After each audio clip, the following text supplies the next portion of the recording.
பின்னாடி வரான். சுடு சுடு சுடு அவனை சுடு. 5 பேர் தாக்குறான். போய் அடிச்சு அவனை. வா வா வா. நீ ஒரு வந்துட்டான்டா டேய். அவனை சேர்த்துக்கங்க. அண்ணா கேம் விளையாடுறீங்க? ஆமாண்டா ஆமாண்டா. லெஃப்ட்ல வா. என்னையும் சேர்த்துக்கோங்களா? இல்ல அந்த மேட்ச் விளையாடு டேய். என்னையா சேர்த்துக்க மாட்டீங்க? ஏன்டா போன டேய்? அங்க மெச்சூர்டா அந்த வேண்டாம். வாடமோது கூட ஏன்டா இப்பலாம் பண்ற? வீட்டுக்கு போடா டேய்.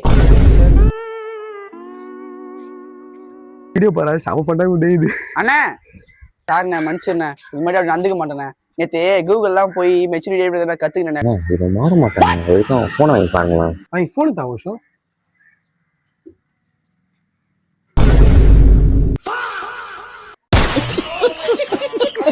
The next day டீ குடி போனோம். அண்ணா நில்லுங்கண்ணா. என்னடா இன்னைக்கு மாடா டேய்? இல்ல நான் கன்ஃபார்மா கத்துனேன். டேய் ஒழுங்கா சொல்றா. கண்டிப்பாண்ணே. ஸ்நாடுடா டேய். கண்டிப்பாண்ணே இது மாதிரி மெச்சூரிட்டி நடந்துக்கிறேண்ணே. சரி சரி சூப்பர். எப்படி கத்துக்கின? அதுவா அதெல்லாம் அப்படிதானே. சரி கையை கொடு. ஏஹே